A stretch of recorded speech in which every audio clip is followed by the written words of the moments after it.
No vídeo anterior, eu dei razão à OTAN. Uau! E se eu continuar dando razão à OTAN? Bem, a verdade é que sim. Então, falamos sobre 12 razões pelas quais a guerra não terminou. Como Donald Trump dizia, em 7 dias. Simplesmente era impossível. E nós provamos isso mesmo tendo esse ponto crítico com o fracasso da Rússia. Porque aqui, antes de tudo, viemos para ser objetivas. Pois bem, agora vou fazer exatamente o contrário. Desmontar a OTAN passo a passo. Porque a verdade é que essa história de que a guerra poderia ter durado 7 dias é simplesmente isso, uma história. Era absolutamente impossível, e não porque a liderança da Rússia não quisesse, mas porque queriam eternizar o conflito o máximo possível. Quero dizer, o próprio Ocidente. Sou Liu Sivaya, correspondente de guerra em Donbass, cientista política e analista geopolítica. E hoje venho mostrar para vocês que essa guerra sempre foi planejada pelo Ocidente como um conflito total, porque os Estados Unidos precisavam desesperadamente dela para cumprir objetivos infinitamente mais importantes. Hoje vamos ver exatamente 8 objetivos em particular, ou seja, 8 razões exatas pelas quais essa guerra não podia durar nem 3 dias, nem 7, nem 1 mês. Trata-se, portanto, de um plano preparado? É claro que sim, e eu vou te provar isso. Vamos lá. Por favor, fique até o final, porque o 8º ponto literalmente vai explodir sua cabeça. Mas antes de começarmos, um pequeno detalhe sem o qual simplesmente não vamos conseguir avançar. Precisamos englobar isso dentro de um confronto, por assim dizer, global entre o Ocidente coletivo e, na verdade, o resto do mundo. Quando dizemos que o conflito na Ucrânia é essencial para a Federação da Rússia? Na verdade, todo esse confronto, do qual o conflito na Ucrânia, claro, faz parte, é absolutamente existencial. Por sua vez, para os Estados Unidos, porque é uma tentativa constante e desesperada por parte da potência americana de continuar mantendo a ordem mundial existente após a Segunda Guerra Mundial. Ou seja, antes os Estados Unidos controlavam absolutamente tudo. Mas agora surgem cada vez mais e maiores potências emergentes, como a China, a Índia e, claro, a Rússia. Isso não agrada nem um pouco. Então é justamente por isso que entramos nesse tipo de guerras híbridas. Aqui morreremos lutando, onde os Estados Unidos só tentam, na verdade, continuar sendo, custe o que custar, o dono, senhor e mestre do mundo, em termos globais. O conflito na Ucrânia, portanto, para os Estados Unidos, para o Ocidente coletivo em geral, mas acima de tudo e principalmente para os Estados Unidos. Responde a pelo menos 8 razões principais. Ou seja, enquanto o conflito acontece e graças ao seu desenrolar, os Estados Unidos tentam solucionar e resolver uma série de problemas, cumprir uma série de objetivos. Todos são de grande importância, com caráter global e fundamental para sua existência. Ponto 1. Os Estados Unidos precisam desesperadamente proteger seu sistema financeiro. Aqui estamos falando, é claro, da hegemonia do dólar. E é que a grande maioria das transações em nível internacional ainda são feitas em dólares. E aqui a parte fundamental em particular é o petrodólar. Estamos falando do comércio de petróleo. Antes ele era realizado em dólares. Para os Estados Unidos, era o dono, senhor absoluto. E, além disso, estabelecia uma espécie de regras que nem sequer estavam muito de acordo com as regras em nível internacional. Às vezes até as contradizia, mas o que importava? Se você queria comprar petróleo, tinha que ser em dólares. E, portanto, necessariamente tinha que cumprir as regras estabelecidas pelos Estados Unidos, por mais absurdas que fossem. Maravilhoso, certo?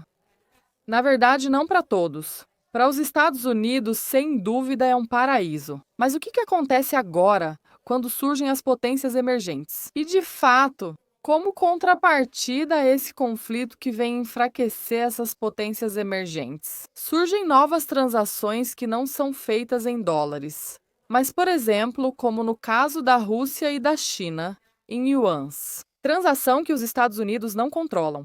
Regras que já não pode mais estabelecer.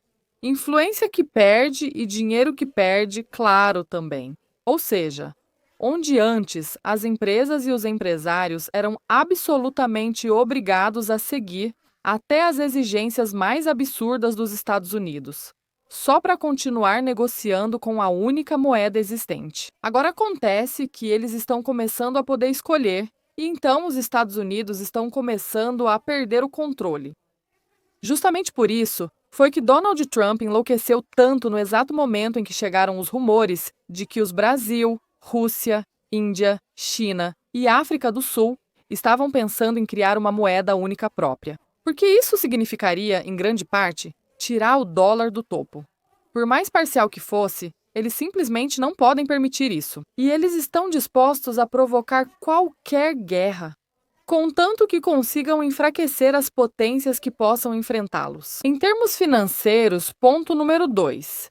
Enfraquecer a economia da União Europeia. Nossa, que surpresa! Mas os Estados Unidos e a União Europeia não faziam parte desse magnífico e maravilhoso jardim do Ocidente? Coletivo, sim, mas nem tanto. E acredite em mim quando digo que no cenário internacional não existe cobra maior do que a OTAN.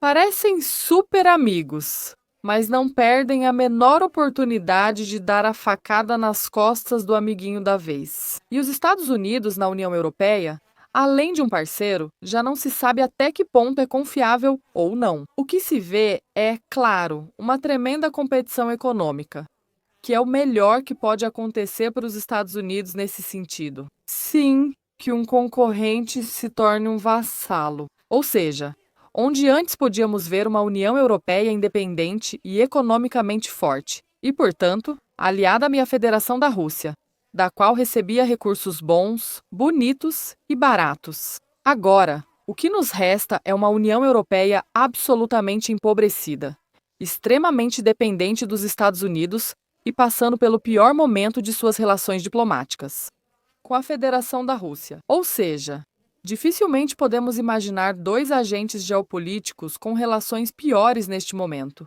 em todo o cenário internacional.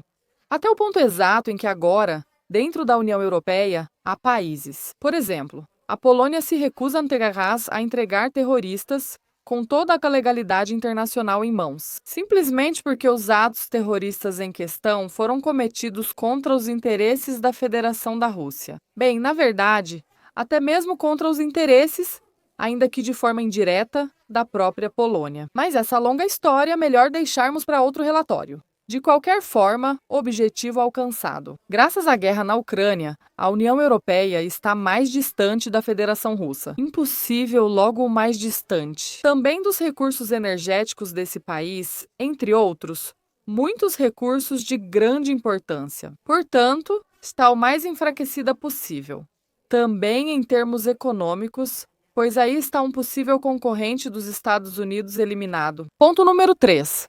Enfraquecer a Federação da Rússia. Esse talvez seja o mais óbvio, mas na verdade nem tanto, porque não estamos falando apenas de enfraquecer a Rússia em termos diretos, mas de fazê-lo no contexto de uma futura confrontação com a China. Não é surpresa para ninguém que o verdadeiro inimigo dos Estados Unidos, algo que Donald Trump já admitiu inúmeras vezes, não é tanto a Federação Russa, mas sim a República da China. De fato, já houve várias tentativas, inclusive de Donald Trump, de enfrentar a China, tanto direta quanto indiretamente, seja por meio de sanções, tarifas, todo tipo de ameaças. Mas, por enquanto, em muitas questões, principalmente em termos econômicos, a China continua não só no encalço, mas também ultrapassando os Estados Unidos cada vez mais, o que preocupa. E muito, principalmente se tiver um aliado poderoso na forma de uma federação da Rússia. Sólida, independente e forte.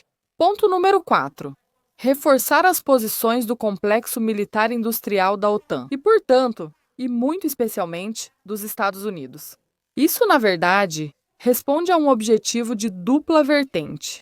Leia-se armas novas versus armas antigas. E é uma situação que acontece, eu diria até mesmo em nível global. E é que há muitos anos, em particular desde a Segunda Guerra Mundial, não temos visto conflitos das dimensões do que estamos vendo agora acontecer no território da Ucrânia. Sim, é verdade que houve confrontos, mas não foram grandes nem graves o suficiente para gastar todo o arsenal de armamentos que estava sendo acumulado nos depósitos de uma infinidade de países, principalmente quando estamos falando de potências militares tão grandes como, por exemplo, os Estados Unidos. E nem preciso falar da OTAN em termos globais. Ou seja, todo esse tempo, a OTAN estava acumulando em seus depósitos uma enorme quantidade de armamentos, para os quais não tinha muito dinheiro. Nada podia ser feito. Podiam enterrar ou apenas deixar lá ocupando espaço. Mas, na verdade, não era só ocupar espaço, e sim perder a oportunidade de produzir armamentos novos, muito mais tecnológicos e, portanto, muito mais caros. E, claro, qualquer país quer avançar, fazer sua economia crescer e, consequentemente, também fazer com que seu complexo militar industrial trabalhe e cresça. Nesse sentido, a guerra na Ucrânia veio em ótima hora, como se eles mesmos tivessem inventado. Ou seja, por um lado, os Estados Unidos se livravam de toda essa enorme quantidade de armamento acumulado durante décadas. E, por outro lado, tinham a oportunidade perfeita de produzir armamento novo. E as duas coisas recebendo dinheiro por isso. Como você ouviu, os pobres contribuintes ocidentais, principalmente da União Europeia, é claro, pagam. E a festa continua. Porque, por um lado, a Ucrânia compra o armamento antigo que a OTAN possa oferecer de boa vontade em termos de ajuda militar, que em sua grande maioria, é claro, terá que ser devolvida. E, por outro lado, quando precisar de mais armamento, vai ter que fazer o mesmo, mas desta vez com armas de nova produção. Tudo isso, é claro, seguido de uma infinidade de promessas de Vladimir Zelensky, de pagar seja com terras, seja com investimentos, seja com as melhores intenções. Mas a única verdade aqui é que, até agora, os únicos que realmente se deram mal foram os contribuintes da União Europeia. Seja como for, mais um objetivo cumprido. Armamento antigo fora, armamento novo para produzir. E tudo isso recebendo dinheiro. Ponto número 5. Conquistar novos mercados energéticos. Aqui falamos novamente de um objetivo com dois lados. Por um lado, continuar usando a já tão coitada da União Europeia, que está cada vez mais dependente da energia dos Estados Unidos. Claro, a Rússia já não pode nem sentir o cheiro. Não é por falta de vontade dela, mas porque os Estados Unidos não permitiram. Vamos lá, onde antes pagavam pouco dinheiro e recebiam muito gás, agora vão ter que pagar 750 bilhões, como recentemente Ursula von der Leyen combinou com Donald Trump. E receber não se sabe muito bem. Quanto de benefício? Provavelmente muito pouco, já adianto para vocês. Mas além disso, existe outra parte da equação energética, que são esses países do mercado secundário dos Estados Unidos e o principal mercado para a Federação da Rússia. Ou seja, estamos falando dos aliados da Rússia, como, por exemplo, a China e a Índia, que os Estados Unidos já tentou ameaçar e pressionar de todas as formas possíveis, para que parassem de comprar energia russa e, assim, passassem a comprar energia de quem vocês estão pensando exatamente. Ora, parece que dos Estados Unidos, não me digam que vocês também adivinharam? Bem, por enquanto eles não conseguiram, mas por um lado vão continuar tentando. Por outro, a intenção está claríssima. Ganhar. Cada vez mais compradores, cada vez mais dinheiro e, claro, cada vez mais influência e importância em nível internacional. Aqui também é preciso acrescentar, claro, que essa questão de tirar a Rússia do mercado energético responde ao objetivo de enfraquecer esse país em termos econômicos, ou seja, recursos energéticos que os Estados Unidos vendem, principalmente para os parceiros da Federação Russa, recursos energéticos que a própria Rússia não vende. Portanto, um enfraquecimento direto para a sua economia. Ponto número 6. A defesa dos interesses ocidentais no território da Ucrânia. Imagino que muitos de vocês já ouviram falar dos negócios do filho de Joe Biden. Mas, na verdade, Esse negócio de ter enormes investimentos, terras e capitais na Ucrânia é algo como o mainstream no Ocidente. E nos Estados Unidos, então, nem se fala. Ou seja, as elites ocidentais, repito, principalmente as estadunidenses, se aproveitaram ao máximo dividindo a Ucrânia para todos os lados. E levando em conta que se trata de um país que antes fazia parte da União Soviética, tem um setor industrial bastante interessante e importante. E isso sem falar, é claro, dos seus recursos naturais. E claro, estamos falando de um país que antes fazia parte da União Soviética. Também, é claro, estamos falando de um país que tem ou tinha fortes laços com a Federação Russa. E se a Ucrânia tiver uma boa relação com a Rússia e com o Ocidente ao mesmo tempo, isso significa que a parte ocidental precisa levar em consideração a opinião da parte russa, o que simplesmente não poderia ser os Estados Unidos. Perguntar o que Putin acha, ou ainda mais, perguntar para a população da Rússia. Ah, por favor, preparamos uma guerra, detonamos a Rússia, colocamos a Ucrânia à força na União Europeia e, claro, dentro da OTAN. E não só enfraquecemos a Rússia, como também protegemos nossos ativos dentro da Ucrânia. Bem, não. Transformamos a Ucrânia em um ativo totalmente nosso e a Rússia não precisamos perguntar absolutamente nada. Esse plano é perfeito. Dito e feito, a guerra de fato já está posta. Mas além desses interesses americanos dentro da Ucrânia antes do conflito aberto, também temos que acrescentar os interesses que surgiram depois. E é que o bonzinho do Vladimir Zelensky, só para continuar exterminando, não se sabe muito bem a quem. De que ele prometeu sua própria população civil à parte ocidental em troca de receber, seja armamento, sejam algumas boas promessas ou manchetes que falem positivamente do seu governo, terras, investimentos e até mesmo aqueles recursos que hoje em dia, de fato, já estão nas mãos da Federação Russa. Sim, outro motivo pelo qual eles adorariam recuperar Donbass, porque é de fato a parte mais rica em recursos de toda a Ucrânia, especialmente quando falamos de recursos energéticos e industriais. Tirá-los da Rússia e fazer a festa do dinheiro. Vamos como se fosse para terminar o conflito em 3 dias. Disso nem se fala. Aí já vou dizendo para vocês, eles vão lutar até o último pedaço de carvão. Ou, o que é o mesmo, até o último ucraniano. Ponto número 7. Esquemas de corrupção, vários e infinitos.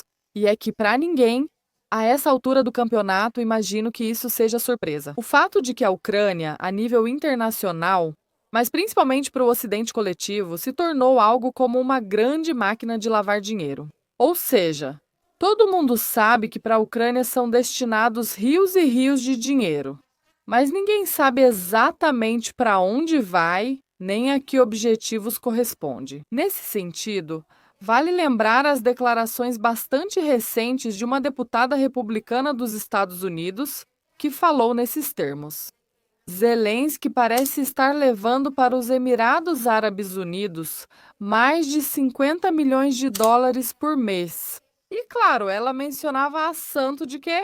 Mas imagino que aqui seria preciso lembrar que Baladin Zelensky está longe de ser um grande líder. Ou seja, movimentar tanto dinheiro e de forma tão descarada, enfraquecer deve corresponder ao interesse de alguém que se diz budista. E a quantidade de propriedades que, segundo vários rumores, Vladimir Zelensky possui, seja na Europa, seja fora dela, basicamente espalhadas pelo mundo. O segundo caso é ainda mais recente e ainda mais engraçado. E é que a Ucrânia passou muito tempo anunciando a super arma em forma de míssil Flamingo, capaz de sobrevoar centenas e milhares de quilômetros, que recentemente, pelo que parece, acabou sendo derrubado pela Federação da Rússia.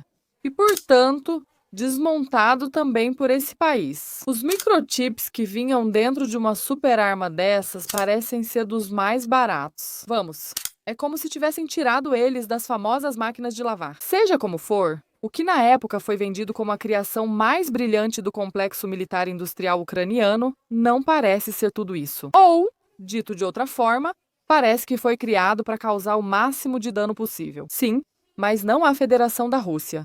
E sim, mais uma vez, aos bolsos dos contribuintes ocidentais. Acho que, a essa altura do campeonato, é absolutamente óbvio que quanto mais o conflito na Ucrânia continua, mais dinheiro vai ser lavado através dele. Se isso não parece uma guerra, parece uma máquina de imprimir dinheiro. E claro, quanto mais tempo durar, mais dinheiro vai poder ser lavado. Usando isso como desculpa, tipo, para permitir que em 7 dias a minha Rússia termine. Nem o Santo Padre, nem o próprio Jesus Cristo. Nossa! Parece que Donald Trump não tinha muitas oportunidades e nem muita vontade. Já te digo isso. E é justamente aqui que chegamos ao ponto mais interessante de todos. O número 8, que vai te deixar completamente louca. Obviamente, para cumprir todos os objetivos anteriores e para iniciar o conflito ucraniano. Os Estados Unidos, bem, o Ocidente coletivo em termos gerais, mas os Estados Unidos em primeiro lugar, precisaram montar na Ucrânia toda uma máquina de guerra, não só direta, mas também de guerra, de narrativas, de discursos. Vamos, toda uma infraestrutura de ódio contra a Federação da Rússia. E é precisamente por isso que desde 2004, veja só há quanto tempo eles vêm fazendo isso, o Ocidente esteve financiando na Ucrânia tudo o que fosse minimamente antirrusso. Movimentos políticos, líderes sociais, centros de pensamento, canais de televisão, blogs, influenciadores, enfim, de tudo. E o que eles criaram como consequência disso já não foi nem uma nova Ucrânia, mas sim diretamente a anti-Rússia. Ou seja, um país que existe basicamente para incomodar o vizinho. E é justamente aqui que vem a parte mais divertida e curiosa. Com toda essa, repito, infraestrutura de ódio contra tudo que é russo que criaram na Ucrânia. E mesmo que o Ocidente e a Rússia quisessem, o conflito jamais poderia, uma vez iniciado, durar 3 dias. Olha, eu diria que nem sequer já poderia ter sido evitado, porque na Ucrânia havia tanto ódio contra a Rússia que em algum momento isso teria que explodir. Ou seja, o Ocidente na forma da Ucrânia, ou melhor dizendo, essa anti-Rússia criou uma espécie de Frankenstein, que até agora soube aproveitar perfeitamente para seu próprio benefício. Mas se não tivesse querido assim, na verdade não faria diferença. Vamos lá. O regime de Kiev, movido quase que unicamente pelo ódio, teria avançado para a guerra de qualquer forma. Na verdade, não sou eu quem diz, mas as próprias instituições ocidentais relataram isso na época. Assim, a Organização para a Segurança e Cooperação na Europa relatou que, alguns dias antes da entrada das tropas da Federação da Rússia no futuro cenário da Operação Militar Especial, a Ucrânia intensificou fortemente seus bombardeios constantes contra sua própria população em Donbass. Ou a Rússia os salvava, ou essas pessoas nunca teriam conseguido dar entrevista. E o mais trágico e dramático de tudo isso é que a Ucrânia, com todo o ódio que o Ocidente plantou em sua história interna, muito provavelmente teria avançado para o conflito, quisessem ou não seus donos. Dito isso, vendo essa quantidade e principalmente a qualidade dos alvos, me digam vocês, como um conflito dessas características, ou seja, que tem que responder e cobrir de alguma forma toda essa variedade de necessidades, pode terminar em 3 dias, nem que a Rússia coloque sua melhor intenção.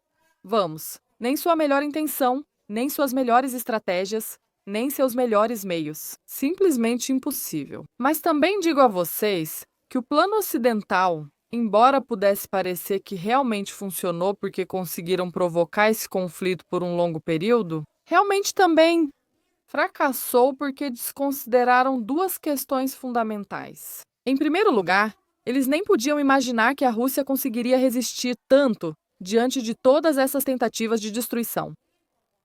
E em segundo lugar, que o Ocidente não fosse capaz de reunir ao seu redor ninguém além do próprio Ocidente. Ou seja, eles tentaram e conseguiram. O conflito realmente se tornou global, como simplesmente não poderia ser de outra forma. Porque tudo indica que onde esperavam ver uma vitória contundente sobre essa Federação da Rússia, e, portanto, uma vitória da hegemonia ocidental, e em especial dos Estados Unidos, vão acabar vendo. Na verdade, tudo ao contrário, ou seja, o estabelecimento definitivo e, portanto, a vitória da nova ordem mundial.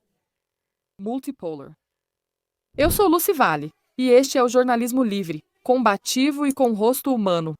Inscreva-se no meu canal para acompanhar as novidades geopolíticas. Muito obrigada pelo seu apoio e nos vemos no próximo relatório.